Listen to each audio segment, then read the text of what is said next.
Hello guys, this is King Kips. Hijilai hi kom na hi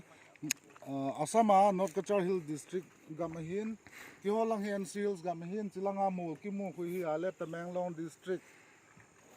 Hijilai ya in ga ki mu teng le lo ki wa no hi phai long le kot hu chu hin 1993 la ya anada sa ogam chu hin tuin milong hon lo tan chule hijilai mul sa khu sai pi mol hin insu na ki hal na in tabang chun chapang khat gamza min thathum zen na ki holin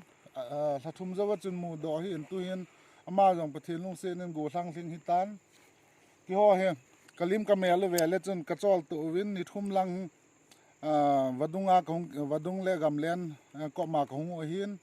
agam le mol ho ga vele pute pate len na thang hin ngay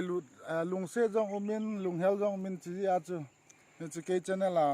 so dinga lim khan la he ka ki pai